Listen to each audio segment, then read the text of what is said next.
Assalamualaikum warahmatullahi wabarakatuh. Terdapat beberapa indikasi mengenai hari kiamat yang diyakini dalam ajaran Islam, dan salah satunya adalah munculnya dabah. Dabah, yang merupakan hewan merayap, memiliki penampilan yang hanya diketahui oleh Allah Subhanahu wa Ta'ala. Walaupun demikian, sejumlah hadits dan ayat Allah Subhanahu wa Ta'ala memberikan gambaran mengenai karakteristik dan peran dabah. Tetapi, apa sebenarnya dabah dan seperti apa cirinya? Informasi selengkapnya dapat ditemukan dalam video ini. Apa itu dabah? Dabah adalah makhluk merayap yang kehadirannya dianggap sebagai salah satu tanda akhir zaman.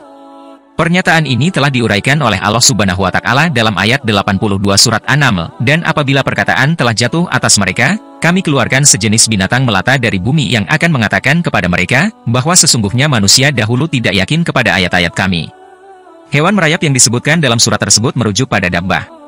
Dabah adalah istilah Arab yang terdiri dari dua kata, yaitu dabah, yang dapat diartikan sebagai binatang atau monster, dan kata al-ard, yang berarti bumi. Oleh karena itu, dabah al-ard dapat diartikan sebagai makhluk buas atau monster yang berasal dari bumi. Menurut buku berjudul Ad-Dabbah, Misteri Mutan Akhir Zaman, karya Brili El-Rasheed, dabah dianggap sebagai ciptaan Allah Subhanahu wa Ta'ala yang unik dan satu-satunya, sehingga tidak ada hewan lain di dunia ini yang serupa dengan dabah. Dalam sebuah hadits yang diriwayatkan oleh Abdullah bin Amr, ia mengutip sabda Rasulullah Shallallahu Alaihi Wasallam yang berkata, sesungguhnya pertanda yang pertama-tama muncul, menjelang kiamat, ialah terbitnya matahari dari barat dan munculnya binatang melata, dabah, menemui manusia pada waktu duha.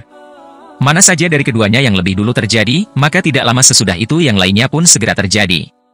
Hadits riwayat Abu Dawud dan Ibnu Majah. Dari hadits yang diriwayatkan Abu Hurairah radhiyallahu anhu, Rasulullah Shallallahu Alaihi Wasallam bersabda, ada tiga hal yang jika keluar, maka tidak akan berguna lagi keimanan orang yang belum beriman sebelumnya atau belum mengusahakan kebaikan yang dilakukan dalam keimanannya, terbitnya matahari dari barat, dajjal, dan binatang bumi, dabah. Hadits riwayat Muslim. Ciri-ciri dabah. Hingga saat ini, belum ada riwayat Rasulullah Shallallahu Alaihi Wasallam yang secara spesifik menyebutkan tanda-tanda khusus dari dabah. Meskipun demikian, deskripsi ciri-ciri dabah dapat diambil dari riwayat para sahabat, seperti Ibnu Abbas radhiyallahu anhu, yang pernah menggambarkan dabah sebagai makhluk yang memiliki kemampuan berbicara dengan manusia. Dia memiliki semua warna hewan yang ada dan memiliki karakter setiap umat. Karakternya dari umat ini adalah berbicara dengan bahasa Arab yang fasih. Dabah itu berbicara dengan manusia dalam bahasa mereka masing-masing, kata Ibnu Abbas diterjemahkan Mahir Ahmad Ash-Shufi dalam buku Tanda Kiamat Besar. Selain itu, Ibnu Abbas juga memberikan definisi dabah sebagai makhluk berkaki empat yang terlihat dari arah timur dan barat, serta memiliki ciri-ciri wajah manusia.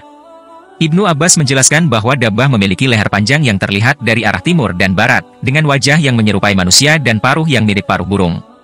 Menurut Amr bin Ash radhiyallahu anhu, dabah memiliki ukuran yang sangat besar, sehingga kepala dabah bahkan mencapai langit, meskipun sebagian tubuhnya masih berada di dalam bumi.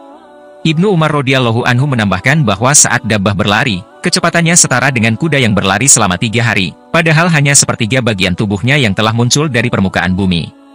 Meskipun demikian, tidak ada yang mengetahui dengan pasti bagaimana wujud sebenarnya dari dabah, karena hanya Allah Subhanahu wa Ta'ala yang mengetahui rupa sejati dabah.